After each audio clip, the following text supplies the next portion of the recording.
नमस्कार, मैं हूं प्रदीप कुमार। आप देख रहे हैं पॉलिटिकल आइडिया। पॉलिटिकल आइडिया के आज के इस अंक में आप सभी दर्शकों का बहुत बहुत स्वागत है। मित्रों, आज हम फिर एक बार बिहार विधानसभा चुनाव की चर्चा करेंगे और बिहार विधानसभा चुनाव के संदर्भ में जो एनडीए गठबंधन है उसकी बात करेंगे। हम एनडीए गठबंधन की बात जब करेंगे तो बात करना होगा ये इन 5 दलों का: भारतीय जनता पार्टी, जनता दल यूनाइटेड, चिराग पासवान की पार्टी, उपेंद्र कुशवाहा की पार्टी और जीतन राम मांझी की पार्टी। इन 5 पार्टियों की बात करेंगे। अब तक इन 5 पार्टियों के अंदर सीटों का बंटवारा नहीं हुआ है। कई फॉर्मूले निकल कर आ रहे हैं। फॉर्मूला भारतीय जनता पार्टी का अलग है, फॉर्मूला जनता दल यूनाइटेड का अलग है और चिराग पासवान का फॉर्मूला अलग है। साथ ही अपेक्षाएं, फॉर्मूला नहीं, क्योंकि जूनियर पार्टनर है, छोटे पार्टनर है, चाहे वो उपेंद्र कुशवाहा की पार्टी हो या फिर जीतन राम मांझी की पार्टी हो, लेकिन इनका प्रस्ताव, प्रपोजल, इनका एक्सपेक्टेशन, एस्पिरेशन तो है ही कुछ ना कुछ। हाँ, एक बात तय है कि मुख्यमंत्री के चेहरे के ऊपर घोषित रूप से विवाद नहीं है। हाँ, और घोषित रूप से तो विवाद यहां भी है और घोषित रूप से सम्राट चौधरी भी मुंह बाए खड़े हैं कि कब नीतीश कुमार का कुर्सी फिसले कि हम उस पर जाके बैठ जाएं। दूसरा नंबर पर तो आइए गए हैं। जनता दल यूनाइटेड के वरिष्ठ मंत्री बीए चौधरी ने स्वीकार कर लिया कि इस सरकार में नंबर 2 है सम्राट चौधरी।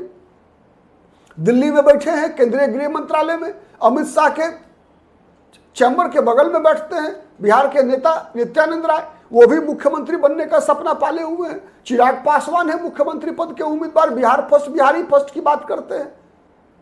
सबके अपने अपने दांव है। उपेंद्र कुशवाहा क्या बैठकर मन महसूस कर चुप्पी लगाकर बैठे हैं?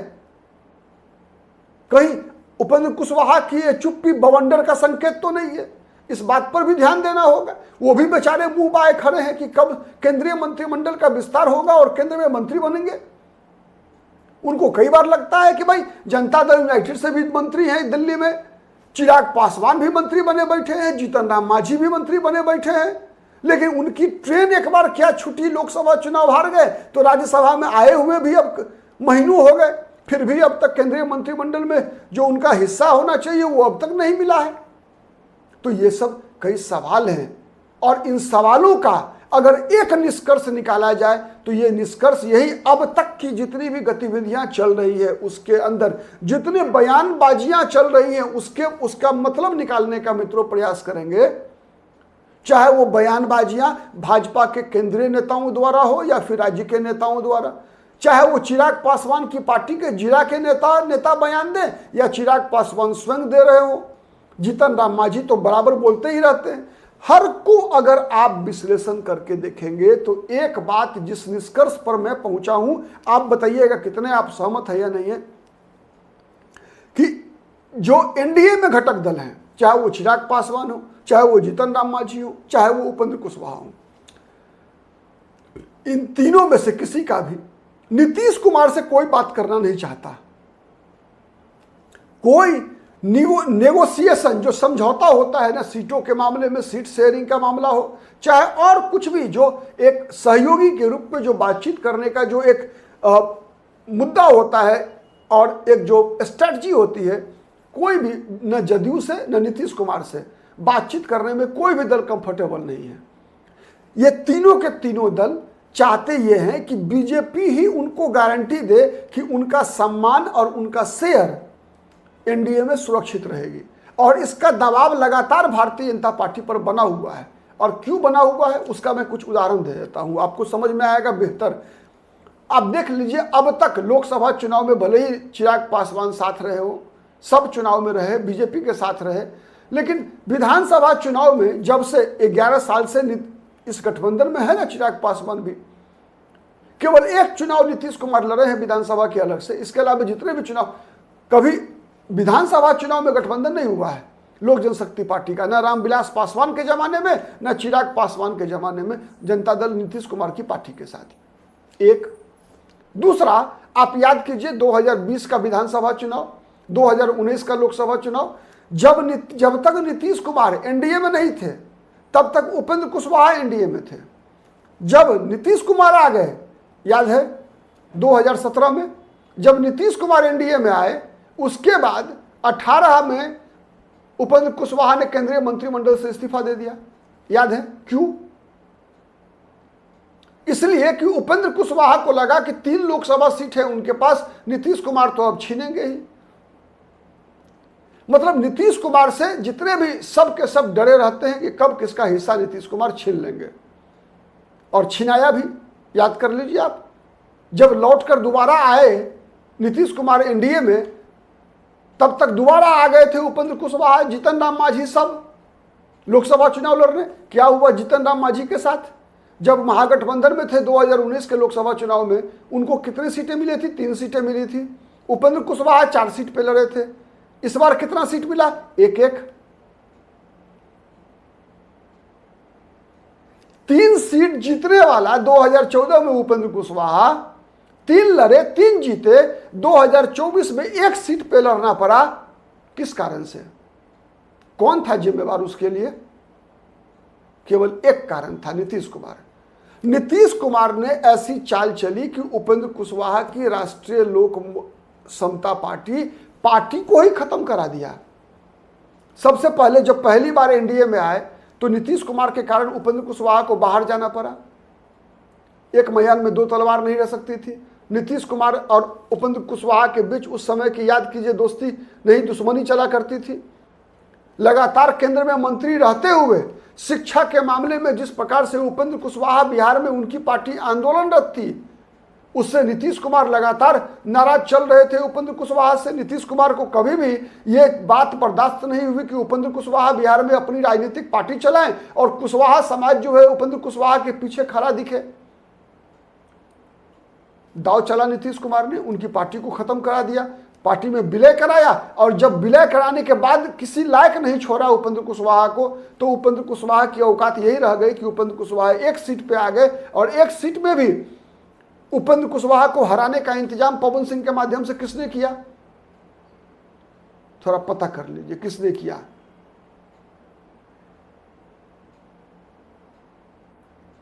तो ये सब चीजें, जो चीजें चिराग, उसके बाद आइए चिराग पासवान।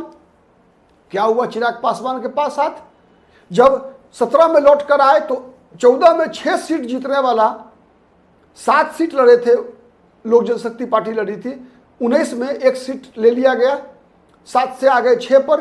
बीजेपी की तो 5 जीती हुई सीटें ले ली नीतीश कुमार ने, ठीक है। और उसके बाद क्या हुआ? विधानसभा चुनाव में 20 सीट लड़ लो, 15 सीट लड़ लो। बेचारे चिराग पासवान की स्थिति यह हो गई कि एनडीए से बाहर जाना पड़ा।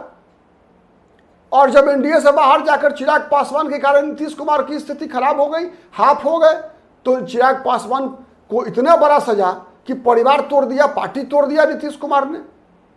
जीतन राम मांझी का एपिसोड याद कीजिए, जब नीतीश कुमार जनवरी 2024 से पहले राष्ट्रीय जनता दल के साथ तेजस्वी यादव डिप्टी सीएम थे, संतोष सुमन भी उस सरकार में मंत्री था। याद कीजिए जीतन राम मांझी के पुत्र। क्या हुआ था जुलाई 2023 में? संतोष कुमार सुमन को कैसे इस्तीफा देना पड़ा? याद कर लीजिए। दोनों पिता पुत्र गए थे नीतीश कुमार से मिलने के लिए मुख्यमंत्री आवास में, निकल कर आए, 2 दिन के अंदर में इस्तीफा देना पड़ गया। इसीलिए इतिहास यही साबित करता है कि ये जितने भी दल हैं, चाहे वो चिराग पासवान हो, चाहे उपेंद्र कुशवाहा हो, चाहे जीतन राम मांझी हो, नीतीश कुमार से डरे हुए रहते हैं कि कब इनके विधायकों को बहला लेंगे, फुसला लेंगे, तोड़ देंगे, पार्टी तोड़वा देंगे। मैंने एक होता है ना कि लॉलीपॉप देकर आ जाइए ना। अब तो उपेंद्र कुशवाहा, याद किए ना उपेंद्र कुशवाहा जब शामिल हुए थे जनता दल यूनाइटेड में, क्या कहा गया? अरे अब तो हम तो बुढ़ा गए, हम तो बुढ़ा गए। आप तो जानबे करते हैं ना, हम तो बुढ़ा गए, अब तो यही ना संभालेंगे उपेंद्र कुशवाहा की तरफ। अब बताइए, अब तो यही ना संभालेंगे, पार्टी आप ही को संभालना है उपेंद्र जी। ले, पार्टी संभालते संभालते पार्टी से बाहर जाने का रास्ता निकाल दिया। याद कीजिए तेजस्वी यादव के बारे में, तेज प्रताप यादव के बारे में, जब आरजेडी के साथ गए थे नीतीश कुमार, क्या कहे थे? अरे अब हम तो अब हो गए, खत्म हो गया, अब कितना दिन हम, अब तो यही लोग, चिराग, तेजस्वी और तेज प्रताप की तरफ इशारा करके, अब तो यही लोग ना संभालेगा। ले बलैया, क्या कर दिए भाई? अरे ऐसा चाचा तो जिंदगी बर्बाद कर देता है भाई। वही काम किया नीतीश कुमार ने। कहां गया वो भतीजा, कहां गया ये भतीजा, कहां गया चिराग, सबका हिस्सा हड़प के बैठे हुए हैं भाई। तो इसीलिए ये स्थिति दरअसल सबसे जो गठबंधन एनडीए बरकरार रहेगा या नहीं रहेगा, सबसे बड़ी भूमिका भाजपा की होनी है। यह सबसे निर्भर करता है कि भारतीय जनता पार्टी के लिए बहुत बड़ी चुनौती है, मैं बता रहा हूं बहुत बड़ी चुनौती है कि इन 5 दलों के गठबंधन को बरकरार रख लेना। क्योंकि नीतीश कुमार किसी भी कीमत पर यह मानने को तैयार नहीं होते हैं कि नीतीश कुमार का समय चला गया है। नीतीश कुमार अब वो नीतीश कुमार नहीं है जो नीतीश कुमार 2010 तक हुआ करते थे, 2015 तक हुआ करते थे। ये बात स्वीकार करने के नीतीश कुमार तैयार नहीं है।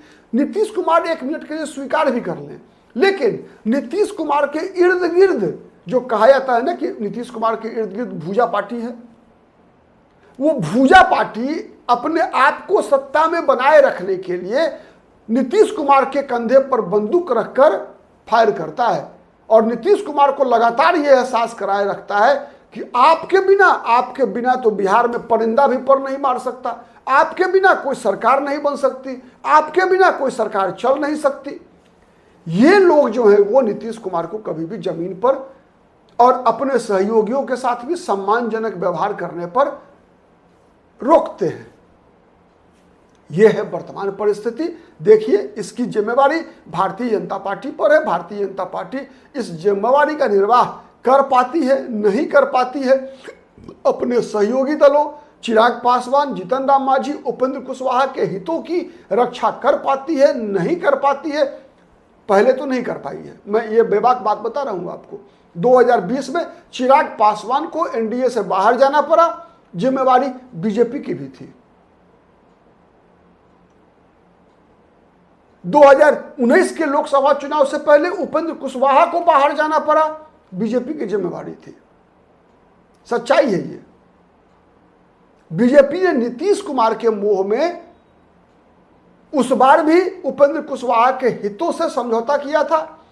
2020 में चिराग पासवान के हितों से समझौता किया था, केवल नीतीश कुमार के साथ दोस्ती निभाने के लिए, जबकि नीतीश कुमार दोस्ती की ईमानदारी के लायक नहीं है। बीजेपी को भी धोखा देने वाले नीतीश कुमार है। कई भरा पड़ा है इतिहास उदाहरण से, 1996 से लेकर अब तक का।